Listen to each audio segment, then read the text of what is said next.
voy a invitar a nuestra próxima relatora, la doctora Florencia Tevi. Florencia es CEO de Hevis y Biotech, ya les contará qué son esas empresas.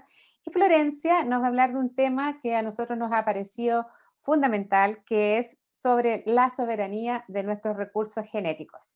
Florencia, sumamente bienvenida a Bosques del Futuro y adelante.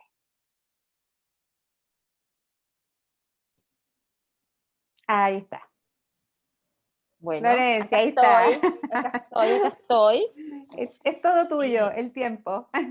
Bueno, voy a tratar de compartir pantalla. A Ya. ver si puedo compartir pantalla para... ¿Me escuchan bien todos? Sí, sí. Y les voy a editar, mostrar, zoom. No puedo compartir pantalla. Sí, ahí había llegado María José, pero vamos con Florencia. Ahora sí estoy. Ahora sí, Ya, ya. ya me permitió. Ahí sí, ahí sí.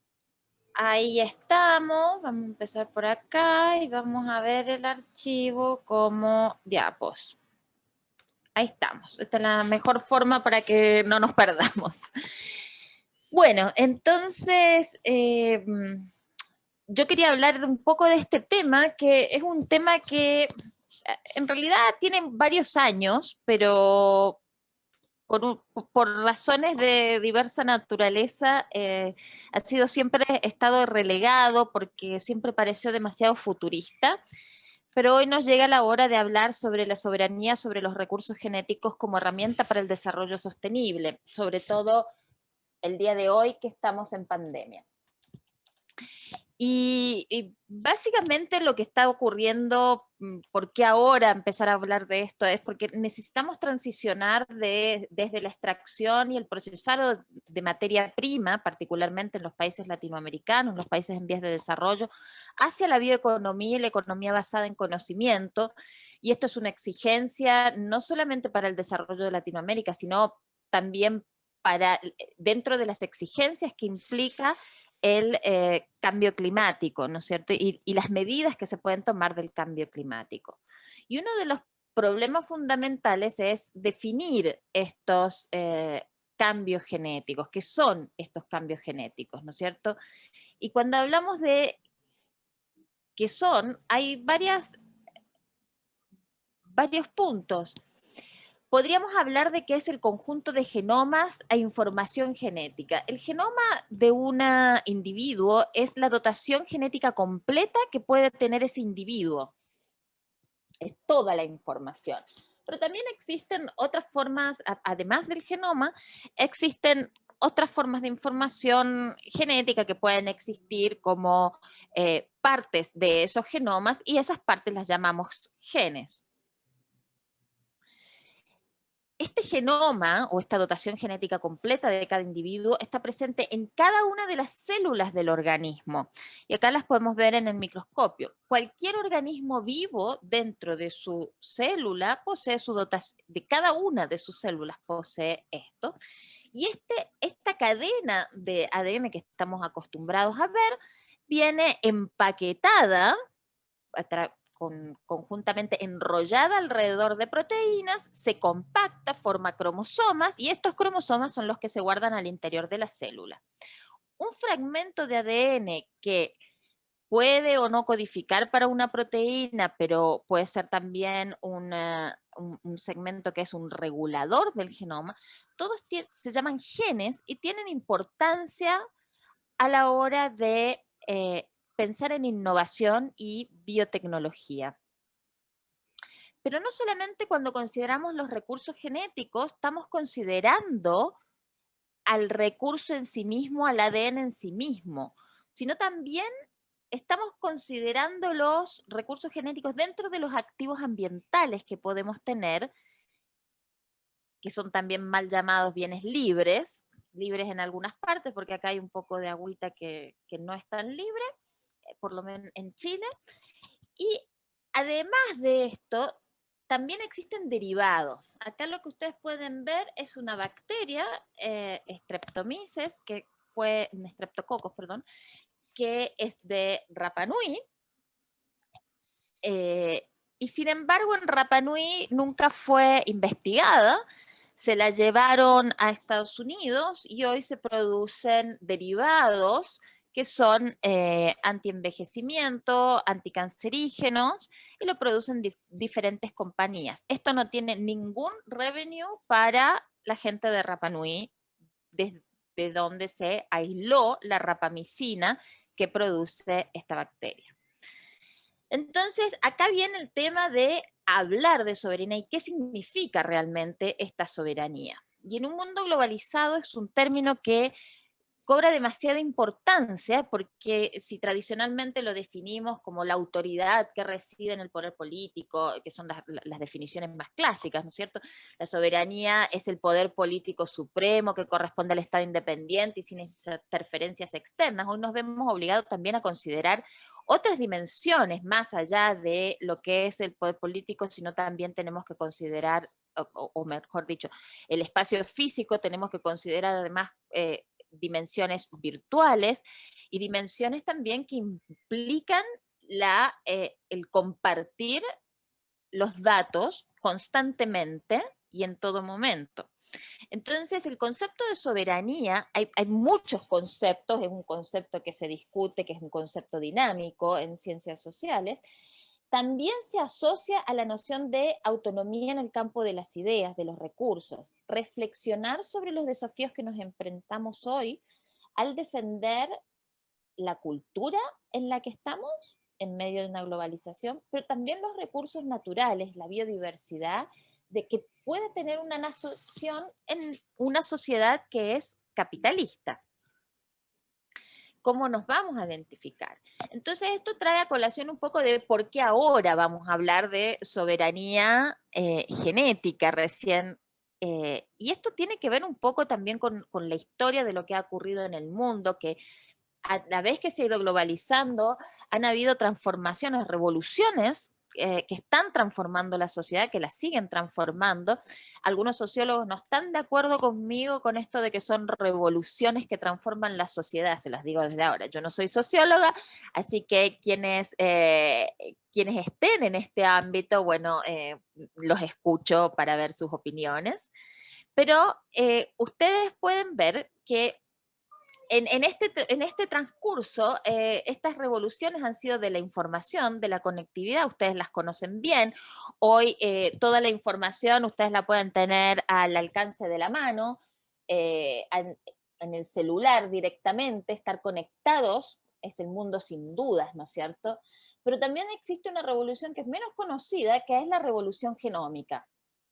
Y esta revolución genómica proviene del proyecto Genoma Humano ya por el año 89, cuando comienza desde el Departamento de Energía de los Estados Unidos, que era un proyecto ambiciosísimo, que lo que pretendía era leer todo el material genético adentro de la célula de un ser humano. Todas las células obviamente de un mismo ser humano tienen el mismo material genético. Y tal fue el hito de poder leer este genoma humano que Bill Clinton habló.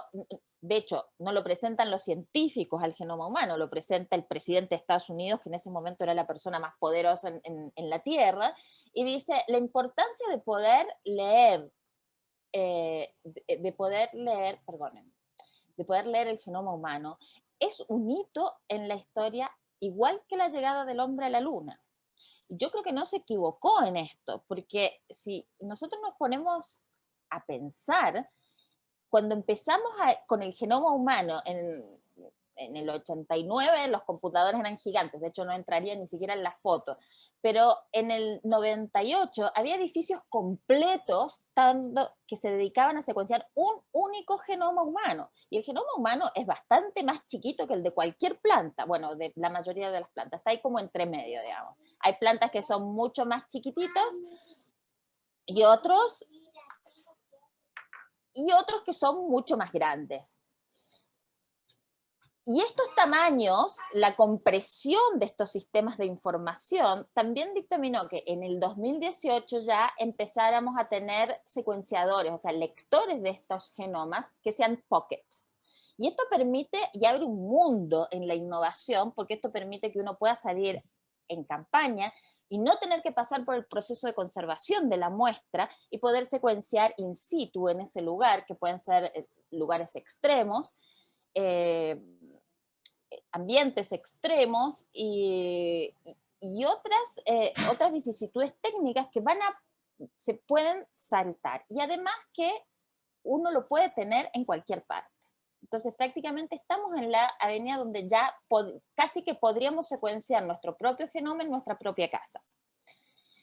Y este genoma humano fue el que abrió la puerta para que los precios de poder leer el material genético bajaran.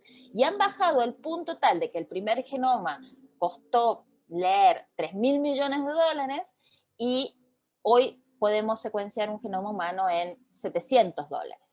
Y esto permitió, a su vez, que se abriera la puerta para poder secuenciar todas las otras especies de la biodiversidad. Entonces, hay un hito dentro de esta bajada de los precios de la secuenciación, dentro de esta compresión de datos en aparatos cada vez más chicos, de la posibilidad de que se pueda leer, que se pueda conectar un dato al otro, donde la muestra biológica se transforma en un dato.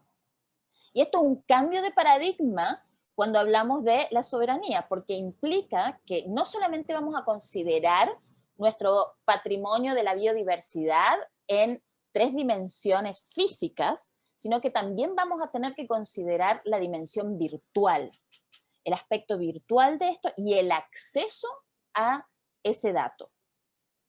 Y por eso hoy tenemos que hablar de la soberanía sobre los datos genéticos, porque el acceso es desigual.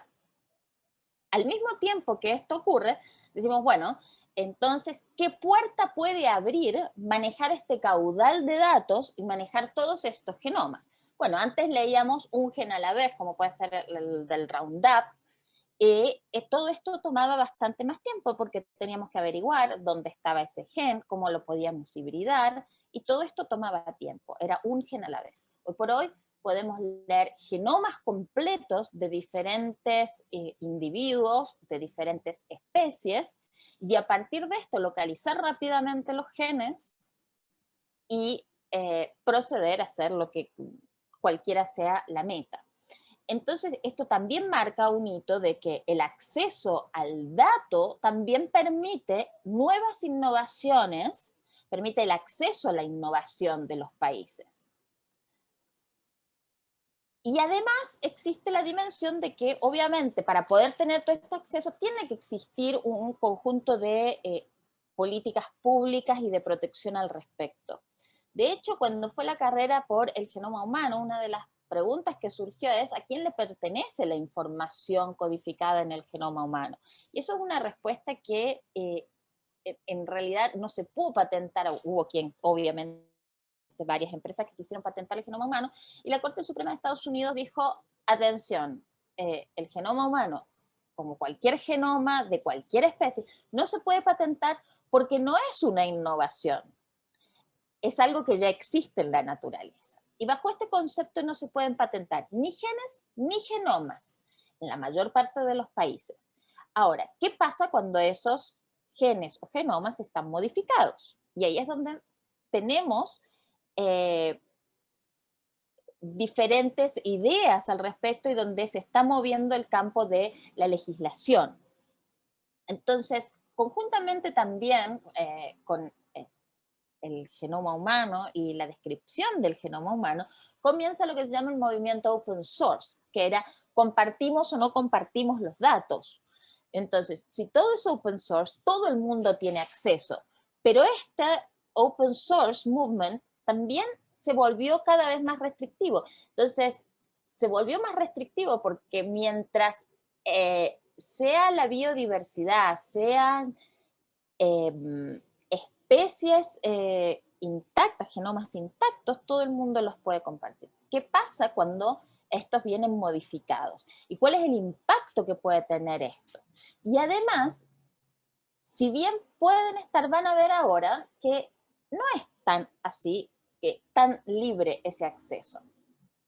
El protocolo de Nagoya, el acuerdo de Escazú, son más protocolos, más acuerdos internacionales que protegen los convenios de la biodiversidad biológica para la participación justa y equitativa de los beneficios. No, mi amor, ahora estoy hablando. De los beneficios derivados de la utilización de los recursos genéticos.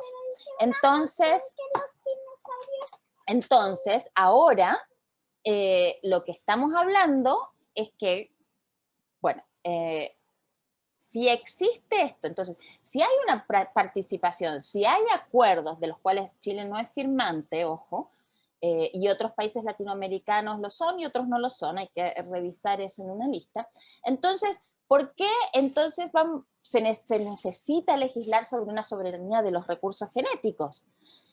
Es que no en todas partes es igual, para empezar, y porque la soberanía alimentaria, la soberanía sanitaria, se pueden ver afectadas por el patentamiento, por ejemplo, de variantes o de variantes que son verdaderas innovaciones, que tienen que ver con la modificación de los cultivos, por ejemplo. Pero además, si uno planta monocultivos que sean de origen transgénico, de origen modificado genéticamente de alguna manera, los recursos naturales como el agua o fenómenos climáticos como la temperatura también pueden verse alterados indirectamente. Y esto marca una necesidad de tener que legislar sobre esto. Entonces, hay muchos países como Estados Unidos que se rigen por lo que se llama la doctrina de la naturaleza, la doctrina de los productos de la naturaleza. Es decir, que las variedades y las patentes esto sirve para garantizar el acceso al productor sobre las variedades que puedan existir adentro del territorio y que ocurren naturalmente. Sin embargo, puede ser que quien tiene acceso a la tecnología puede leer su genoma y enterarse que es una variedad, y quien no lo tiene no lo sepa. Entonces, esto se puede seguir, no se sigue en todos los países, esto es un ejemplo de Estados Unidos, donde ya desde el año 48 se dice que la innovación va a ser que tenga una aplicación que sea nueva y que tenga una finalidad determinada. Tiene que ser distinta a la naturaleza y tiene que estar aplicada. Entonces, cuando vemos esto, decimos, bueno, ¿dónde ponemos los límites de las propiedades, de las patentes, de los derivados también, porque no solamente hablamos del genoma per se, o sea, del material genético per se o de los genes naturales, sino también de sus derivados? Y un ejemplo que tenemos y que es muy estudiado es el tema de la patente de la quinoa en el mundo. Y para esto, aquí la quinoa puede ser traer beneficios, pero también puede ser perjudicial para los pequeños productores, porque si se cultivan, por ejemplo, en este caso, si se cultiva un monocultivo de alto rendimiento en Estados Unidos, obviamente el mercado de exportación que tiene Bolivia para eso va a decaer. Entonces, si se patentan las variedades, los pequeños agricultores pueden también perder el control sobre sus propias semillas y las que siempre han cultivado. Por eso es tan importante entender dónde van a estar los límites de aquello que vemos en la naturaleza. Entonces, ¿cómo garantizamos el acceso a los datos y el uso de las técnicas de manipulación genética en igualdad de condiciones? No es solamente el dato, pero sino también cómo manipular ese dato, que tiene dos dimensiones, la biológica y la virtual. Entonces podríamos hablar de que soberanía genética es un conjunto de garantías para el acceso a nuestra propia diversidad y diversidad genética.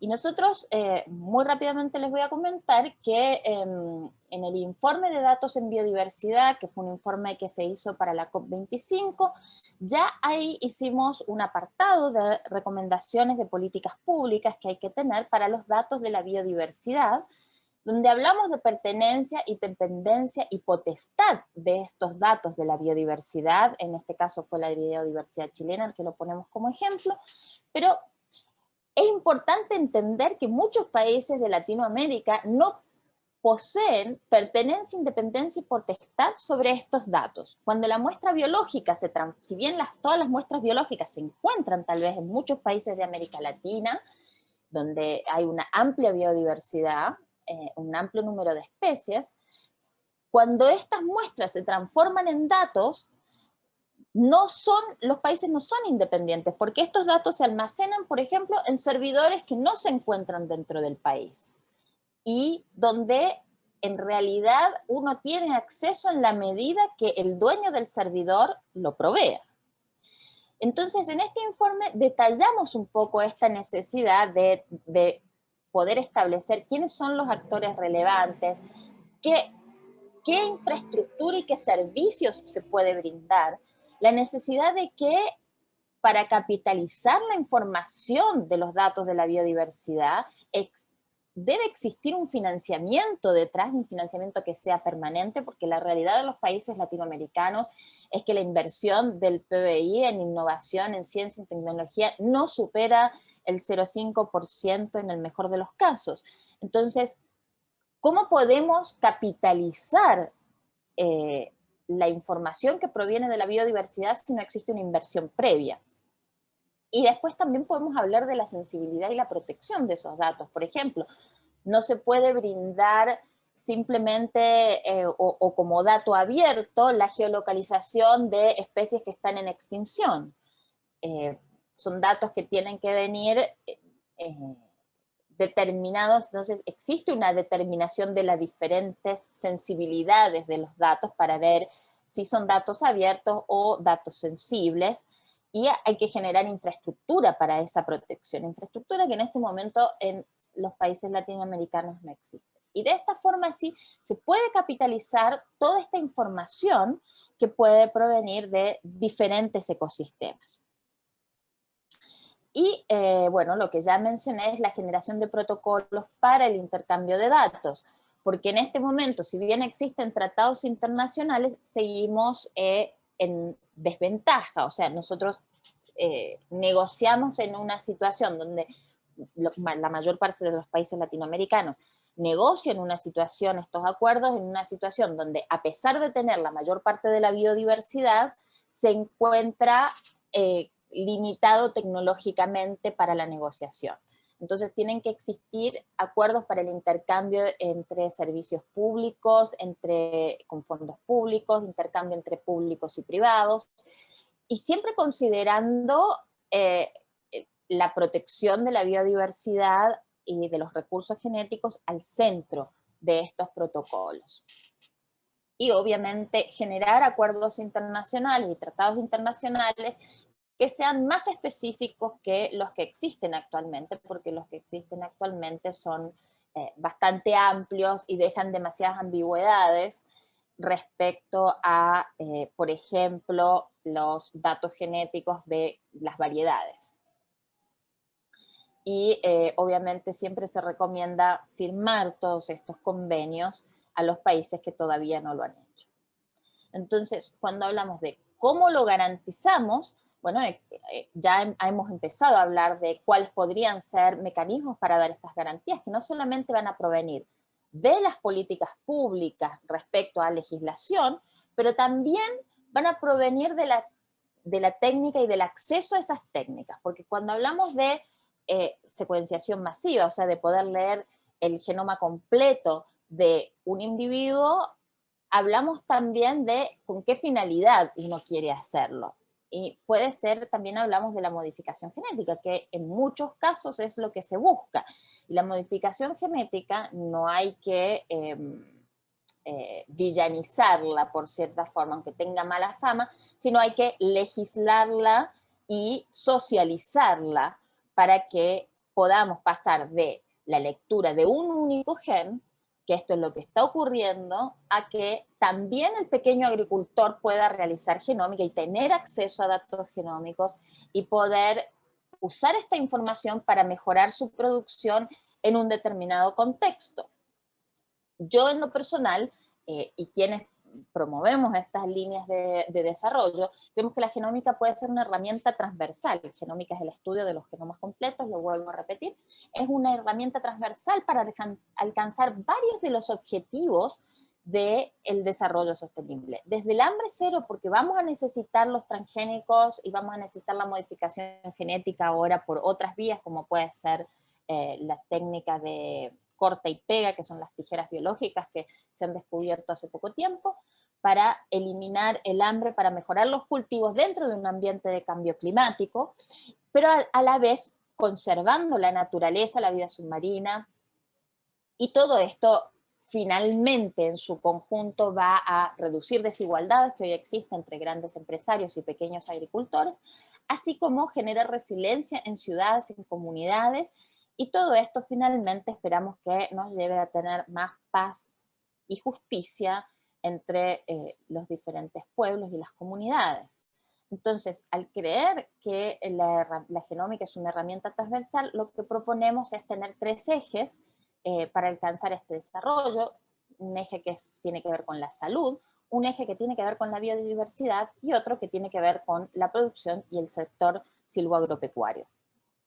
Entonces proponemos un programa público que lo hemos llamado Plan de Genómica para el país que uno se encuentre, como por ejemplo puede ser Chile, y este programa público dotado de un presupuesto y que no se quede en una idea bonita, tenga como herramienta la genómica, pero esté basado pero sus pilares sean los objetivos del desarrollo sostenible.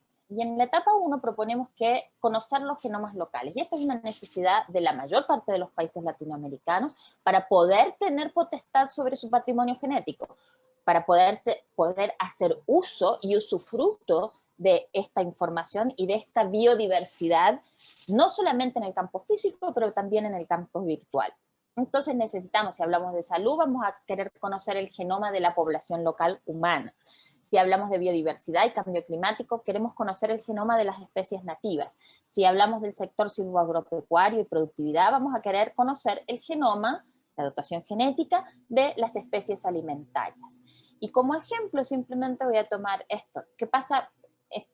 Obviamente las especies alimentarias y las especies nativas son prácticamente indivisibles, entonces para la conservación ya se está pudiendo aplicar genómica para que aquellas especies que están, especies exóticas, especies en peligro de extinción, poder tratarlas de alguna manera de forma de generar biobancos y técnicas de reproducción avanzada para que esas especies no vayan a la extinción. Y acá tenemos un conjunto de técnicas biotecnológicas que pueden ser la genómica comparativa, la clonación, la transmisión, bueno, distintas técnicas de fecundación asistida para poder conservar y revivir las especies que hoy se encuentran en peligro. Y dentro de estas especies en peligro también nos vamos a encontrar con las abejas, que son, digamos, los grandes trabajadores del ecosistema y que también están su número también está en descenso. Entonces, la idea es pensar que a través de la genómica necesitamos lograr un círculo virtuoso del bienestar de las comunidades locales, la productividad, la mitigación del cambio climático y la conservación para nuestra propia supervivencia. Si quieren, es bastante antropocéntrico, pero en realidad si no logramos este círculo virtuoso, nuestra supervivencia se ve amenazada. El día de mañana, para el 2050, ya se calcula que va a haber 9.000 millones de personas que van a necesitar ser alimentadas. ¿De dónde van a provenir estos alimentos? Bueno, estos alimentos posiblemente también, porque esto va de la mano con la salud, se van a valorar de forma distinta, porque se le va a generar se le puede generar valor agregado a productos locales a través de la manipulación genética y la biotecnología, para que el pequeño agricultor que va a dar de comer al mundo, y que cada vez son menos también los pequeños agricultores, también puedan hacerlo de una manera que sea productiva en términos de salud para quien los consume. Y en la biotecnología podemos usar las secuencias de ADN, que pueden ver acá, como biopartes o bioladrillos. Y estos bioladrillos los podemos conformar de diferentes maneras para generar, por ejemplo, carne in vitro. Uno de los principales problemas que tenemos hoy en día también es cómo vamos a generar la cantidad de proteínas que necesitamos en el mundo para consumir. Podemos generar carne in vitro, podemos utilizar insectos. Ya existen empresas que fabrican insectos, hay como 3 o 4 empresas que generan carne in vitro, para llegar a la cantidad de proteína, disminuyendo las emisiones de gases. Y también podemos utilizar, desde otra perspectiva, la biotecnología para editar los genes con estas tijeras, que básicamente lo que se hace es que se corta un fragmento de ADN y se pega en otro lado, o se inserta, y con esto ya se ha logrado hace ya como 3 años la domesticación de novo de algunos cultivos, como puede ser el tomate, que ha pasado que antes tomaba muchas generaciones poder llegar a la domesticación con las características que uno quería, a una domesticación de novo en una única generación a través de las técnicas de manipulación genética. Entonces, cuando hablamos de un plan de genómica, nos preguntamos, ¿qué resuelve este plan de genómica? Bueno, solamente para hablar algunos ejemplos en materia de agricultura y biodiversidad y empezar a cerrar, hablamos del diagnóstico rápido del estado de adaptación de las especies del agro al cambio climático, podemos hablar de los bosques al cambio climático, la identificación de genes de cambio climático, o sea, los podemos llamar de cambio climático, o sus variantes aléricas, es decir, los distintos sabores que puede traer un gen, para que se pueda mantener la productividad del agro frente al cambio climático. El ejemplo que damos siempre es cómo generar paltas que consuman poca agua, por ejemplo. Y que esto también sea de acceso a los distintos tamaños de empresarios de la agricultura, ¿no es cierto? Aunque sean microempresas. La obtención de variantes génicas de plantas nativas de zonas extremas para poder introducir en los cultivos de producción. Este es un tema súper delicado y uno de los temas que más se está investigando, porque requiere identificar, por ejemplo, los genes de resistencia a la sequía en plantas del desierto para poder utilizarlos en cultivares, para que estas cultivares puedan seguir siendo iguales pero consumiendo menos agua. Y generar valor agregado a las plantas nativas, que ya se hace con la quinoa, con el maqui, donde se están viendo qué características pueden tener que sean beneficiosas para la salud, porque eso también después facilita que la inversión en la domesticación de estas plantas. Así se va a promover tanto la agricultura inclusiva como la equidad de género, porque una de las cosas que también se ha visto que en momentos de extrema necesidad es la mujer la que sale a buscar el conocimiento para poder mantener, digamos, el negocio andando.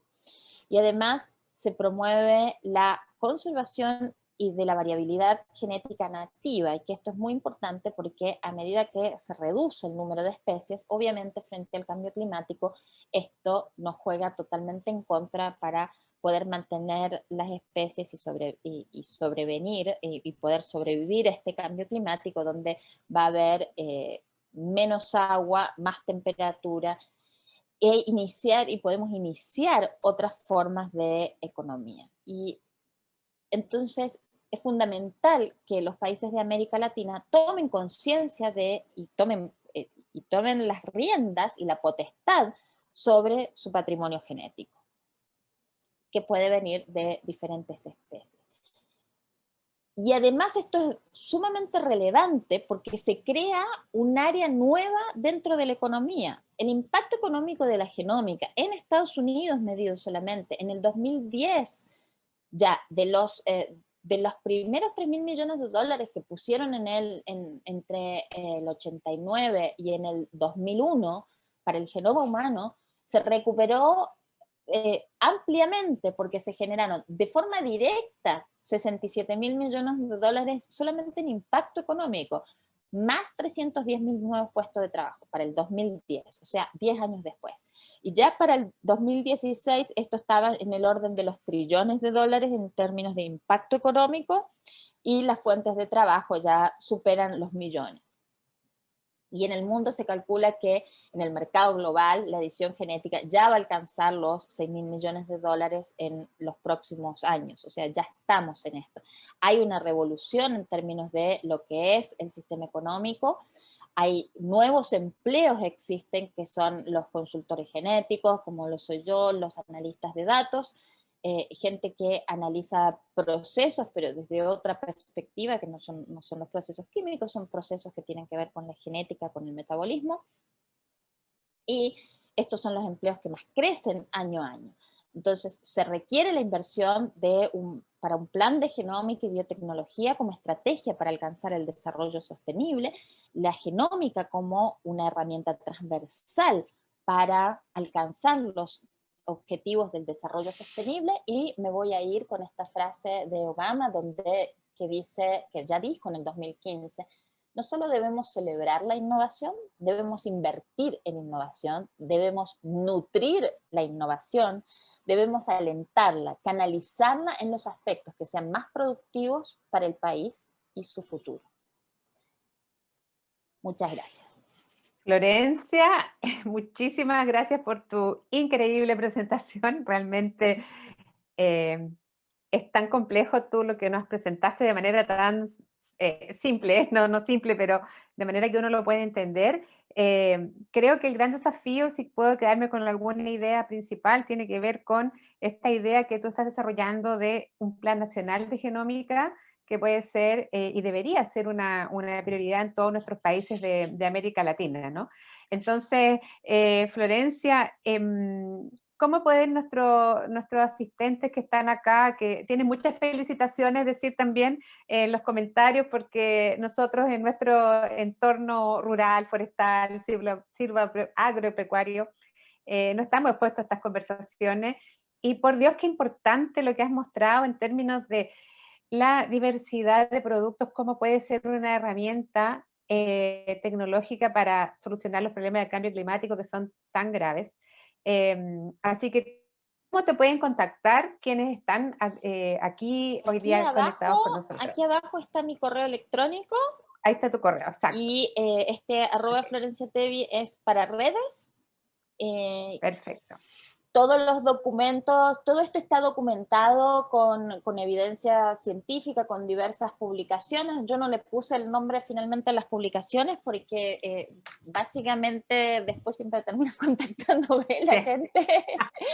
Y en realidad porque siempre hay un poco más de elaboración a partir de los datos de la revisión bibliográfica, de los estudios que uno hace, ¿no es cierto? Pero...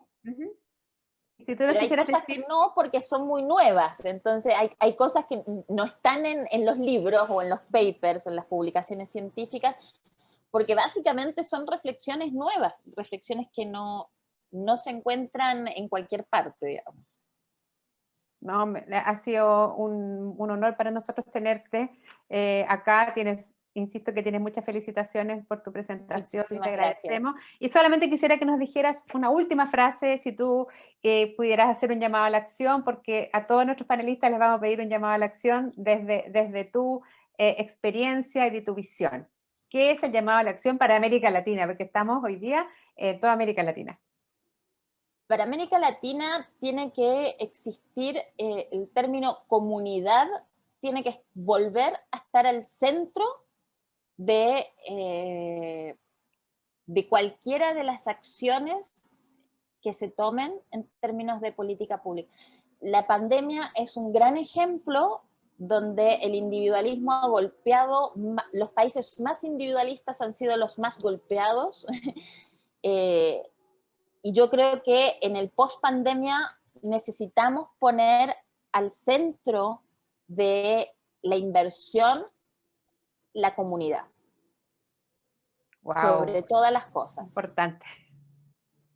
Qué Desde importante. compartir datos hasta compartir iniciativas,